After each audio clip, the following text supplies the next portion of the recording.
ഈ problem reliability utility കോസ്റ്റിൻ്റെ problem അല്ല, എന്നാലും കോസ്റ്റുമായിട്ട് അസോസിയേറ്റഡ് ആയിട്ടുള്ള ഒരു പ്രോബ്ലം തന്നെയാണ്. അപ്പോൾ ഇതിൽ പറഞ്ഞിരിക്കുന്നത് എന്താണെന്ന് പറഞ്ഞാൽ ഒരു 2 കോമ്പണൻ്റ് ഉള്ള ഒരു സിസ്റ്റം ഉണ്ട്, എയും ബിയും. അത് സീരീസിൽ കണക്ട് ചെയ്തിരിക്കുകയാണ്.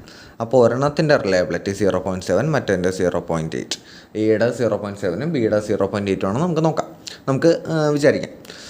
നമുക്ക് എന്താ ചെയ്യേണ്ടതെന്ന് വെച്ചാൽ ഈ സിസ്റ്റത്തിൻ്റെ റിലയബിലിറ്റി നമുക്ക് കൂട്ടുന്നത് എങ്ങനെ? എയ്ക്കും ബിക്കും നമുക്ക് റിഡൻഡൻസി കൊടുക്കാം. അങ്ങനെയാണ് നമുക്ക് കൂട്ടാൻ പറ്റുന്നത്. അതാണ് ഈ by putting each component in parallel എന്ന് പറഞ്ഞിരിക്കുന്നത്. ഈ ഓരോ കോമ്പണൻ്റിൻ്റെ കോസ്റ്റ്, അതായത് എയുടെ കോസ്റ്റ് 2500, ബിയുടെ കോസ്റ്റ് 1500 ആണെന്നും ഇവർ പറഞ്ഞിട്ടുണ്ട്. അതേപോലെ നമുക്കുള്ള കൺസ്ട്രെയിൻ എന്താണെന്ന് വെച്ചാൽ 9000 കൂടുതൽ ടോട്ടൽ കോസ്റ്റ് കൂടാൻ പാടില്ല. നമുക്ക് റിലയബിലിറ്റി മാക്സിമൈസ് ചെയ്യണം. അതെങ്ങനെ മാക്സിമൈസ് ചെയ്യും എന്നുള്ളതാണ് ചോദ്യം.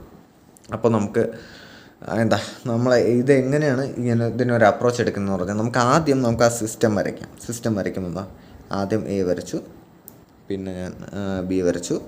ഇപ്പോൾ എനിക്കുള്ള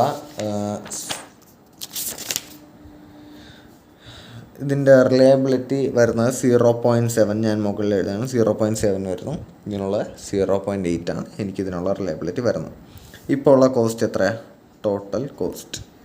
ഇതിൻ്റെ കോസ്റ്റ് 2500, ഇതിൻ്റെ 1500. ഇപ്പോൾ എൻ്റെ മൊത്തം കോസ്റ്റ് 4000 ആണ് വരുന്നത്. ഇനി നമ്മൾ നേരത്തെ നോക്കിയായിരുന്നു, നമുക്ക് റിലയബിലിറ്റി കൂട്ടാൻ ഏറ്റവും ബെറ്റർ മെത്തേഡ്, ഏറ്റവും എഫിഷ്യൻ്റ് ആയിട്ടുള്ള മെത്തേഡ് കോമ്പണൻ്റ് റിഡൻഡൻസിയാണ്. യൂണിറ്റ് റിഡൻഡൻസിയെക്കാളും കോമ്പണൻ്റ് റിഡൻഡൻസിയാണ് കുറച്ചും കൂടെ ബെറ്ററാണ്. അതുകൊണ്ട് നമ്മൾ എന്ത് ചെയ്യുന്നു? ഇവിടെ കോമ്പണൻ്റ് റിഡൻഡൻസി കൊടുക്കുന്നു. ഇതിലേതിലാണ് റിലയബിലിറ്റി കുറവ്? 0.7 ഉള്ള എക്കാണ്. അതായത് എ ആണ് ഇവിടെ വീക്കസ്റ്റ് ലിങ്ക്. അപ്പോൾ വീക്കസ്റ്റ് ലിങ്ക് ടെക്നിക്ക് അനുസരിച്ച് നമ്മൾ വീക്കായിട്ടുള്ള ലിങ്കിനാണ് നമ്മൾ ആദ്യം റിഡൻഡൻസി കൊടുത്ത് നമ്മളതിൻ്റെ റിലയബിലിറ്റി കൂട്ടുന്നത്. അതിന് ശേഷമാണ് നമ്മൾ പിന്നെ ഒന്നുകൂടെ നോക്കിയിട്ട് അപ്പോൾ വീക്കായിട്ടുള്ളതിന് നമ്മൾ കൊടുക്കും. എപ്പോഴും നമ്മൾ ഒരു സിസ്റ്റത്തിൽ ഏറ്റവും വീക്കായിട്ടുള്ള ലിങ്കിനാണ് നമ്മൾ റിഡൻഡൻസി കൊടുക്കുന്നത്. അതുകൊണ്ട് നമ്മളിവിടെ എക്ക് നമ്മൾ റിഡൻഡൻസി കൊടുക്കുന്നു. അതായത് ഞാനിപ്പോൾ വരയ്ക്കുമ്പോൾ എനിക്കിവിടെ ഒരു എ ഉണ്ട്, ഇവിടെ ഒരു എ ഉണ്ട്. ഇത് രണ്ടും പാരലാണ്. ഞാൻ ബിക്ക് കൊടുക്കുന്നു. ഇങ്ങനെ വന്നു. ഇനി ഈ മൊത്തം സിസ്റ്റം ഇവിടെ പ്രത്യേകിച്ച് മാറ്റമൊന്നുമില്ല. 0.8 തന്നെയാണ് റിലയബിലിറ്റി. ഇപ്പോഴത്തെ റിലയബിലിറ്റി എത്രയാണ്? രണ്ടെണ്ണം പാരലില്ല. അപ്പോൾ എങ്ങനെ വരും? 0.7 + 0.7 - 0.7 സ്ക്വയർ എന്ന് വരില്ലേ? മനസ്സിലായില്ലേ? മറ്റേ പാരലിൽ വരുമ്പോൾ A + B - AB ഇല്ലേ? അല്ലെങ്കിൽ ഇവിടെ രണ്ട് സെയിം ആയതുകൊണ്ട് A + A -A² എന്നൊക്കെ നമ്മൾ പറയൂലേ, മറ്റേ സെറ്റ് തിയറി വെച്ച് ഞാൻ നേരത്തെ പറഞ്ഞായിരുന്നു. അപ്പോൾ അങ്ങനെ നമുക്ക് ചെയ്യാൻ പറ്റും. അങ്ങനെ ചെയ്യുമ്പോൾ ഇവിടെ 0.7 ആണ് ഒരെണ്ണത്തിൻ്റെ റിലയബിലിറ്റി. അപ്പോൾ 0.7 - 0.7 + 0.7 - 0.7 സ്ക്വയർ എന്ന് നമുക്ക് കിട്ടും. അപ്പോൾ എനിക്ക് കിട്ടുന്നത് ഇതിൻ്റെ വാല്യൂ കിട്ടുന്നത് 0.91 ആണ്. അതായത് ഇപ്പോൾ ഈ സൈഡിൽ എയുടെ റിലയബിലിറ്റി 0.91, ഇവിടെ 0.8 ആണ്. ഇതിലേതാണ് കുറവ്? 0.8 ആണ് കുറവ്. ഇപ്പോഴും ഇതായിരുന്നു കുറവെങ്കിൽ ഞാൻ ഇതിന് തന്നെ ഒരെണ്ണം കൂടെ കൊടുത്തേനെ. പക്ഷേ ഇപ്പോൾ കുറവ് ഇതിനാണ്. അപ്പോൾ ഞാൻ അടുത്തിന് റിഡൻഡൻസി കൊടുക്കാൻ പോകുന്നത് ഇതിനാണ്. അതിനു മുമ്പ് ചെയ്യാനുള്ളത് ഇപ്പോൾ ഈ സ്റ്റേജിലുള്ള കോസ്റ്റ് നമ്മൾ നോക്കുക. ടോട്ടൽ കോസ്റ്റ് എത്ര? ഇത് രണ്ടെണ്ണം ഉണ്ട് എന്ന് പറഞ്ഞാൽ 2500ഉം 2500ഉം 5000 + 1500 6500 രൂപ ഇപ്പം തന്നെ എൻ്റെ നിന്ന് പോയി. ഇനി ഞാൻ എന്ത് ചെയ്യണം? ഇനി ഇതിനൊരു റിഡൻഡൻസി കൊടുക്കാൻ നോക്കണം. ഇതിനൊരു റിഡൻഡൻസി കൊടുക്കുമ്പോൾ ഇവിടെ ഒരു എ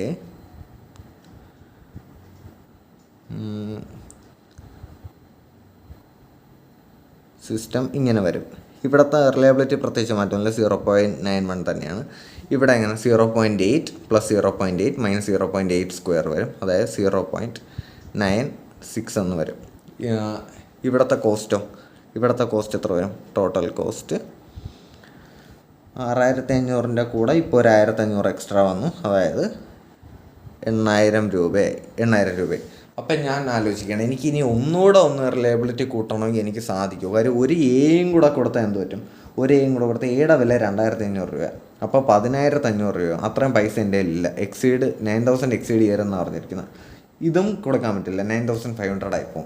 അപ്പോൾ എന്താ 9000 എക്സീഡ് ചെയ്യാൻ പറ്റില്ല. ഇപ്പോൾ ഇവിടെ കോസ്റ്റിൻ്റെ കാര്യമാണ്. നമ്മളിവിടെ അവസാനത്തെ സ്റ്റേജൊക്കെ ആകുമ്പോൾ നമ്മൾ ചിലപ്പോൾ ഈ വീക്കസ്റ്റ് ലിങ്കിന് അങ്ങോട്ടും ഇങ്ങോട്ടൊക്കെ വിട്ട് നോക്കേണ്ടി വരും. വീക്കസ്റ്റ് ലിങ്കിന് അല്ലാതെ മറ്റത് കൊടുക്കാൻ പറ്റുമെന്നൊക്കെ നോക്കേണ്ടി വരും. ഒരു ട്രയൽ ആൻഡ് എറർ പോലെ നമ്മൾ പല പോസിബിലിറ്റീസ് നോക്കുകയാണ്.